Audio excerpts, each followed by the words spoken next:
Hello friends, we'll start our paper 8C with the poem of Emily Dickinson, that is, I Felt a Funeral in My Brain. When we start the poem, we see that the speaker is somehow descending into madness. So it feels terrifying both for the speaker as well as the reader. The speaker here experiences a loss of self in the chaos that is around him in this world of the unconscious. He is not conscious of the things, of the chaos that is around him. And when through the experiences of the speaker, the reader experiences his madness and the horror around us, and we feel almost crazy about it because nobody talks of a funeral in his brain.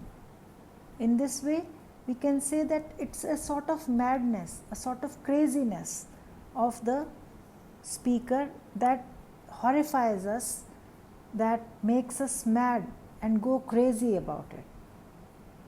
I felt a funeral in my brain, and mourners to and fro kept treading till it seemed that sense was breaking through. And when they all were seated, a service like a drum kept beating till I thought my mind was going numb.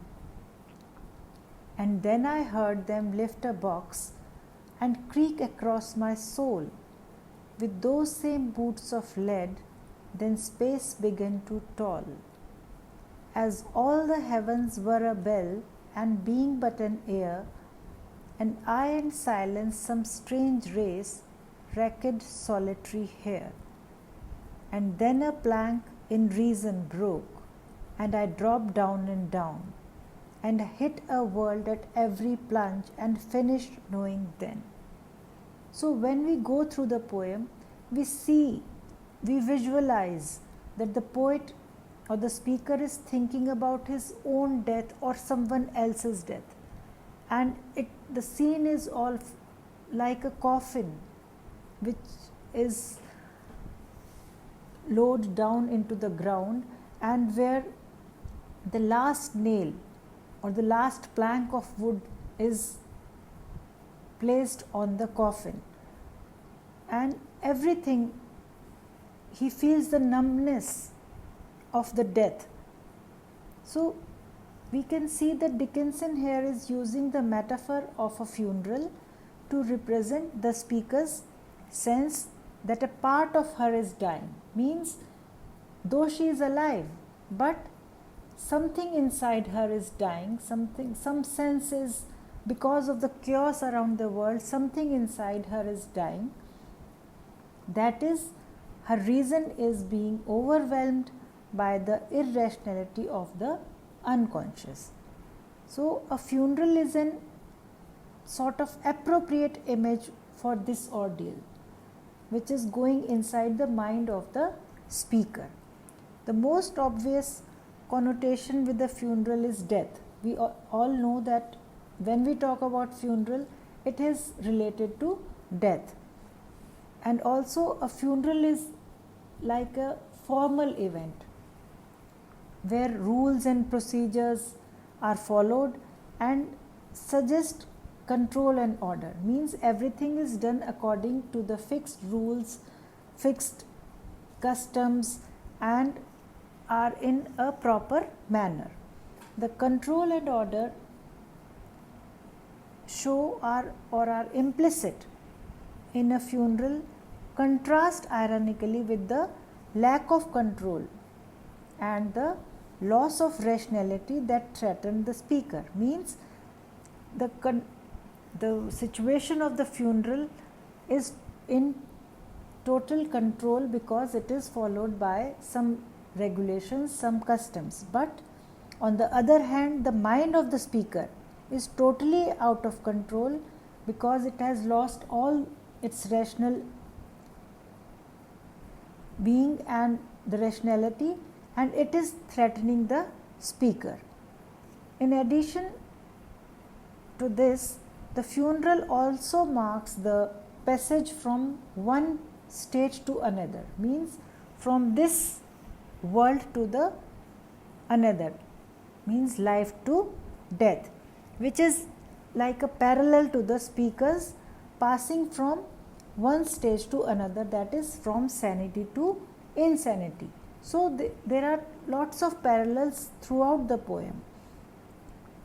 However, the poet is not observing the funeral but is feeling it. He is not observing, he is not a part of some funeral, but he is just feeling. Means he is so sad or she is so sad about something that he or she is feeling the funeral inside her. She is both observing the funeral and in a way participating in it also, which is indicating that the self is divided. Her self is divided, it is participating as well as observing this feeling. And at the end of the poem, the self will have to be shattered into pieces or chaos. The mourners are a metaphor to express her pain, means they have come to mourn the death of her being or something that is dying within her. They have come to mourn for that. So it is like a metaphor. The pain is metaphor. The mourners are a metaphor for the pain that the speaker is experiencing. They are treading. Here the word is repeated again and again, which gives the emphasis and suggests some action. Means the something or someone is moving forward.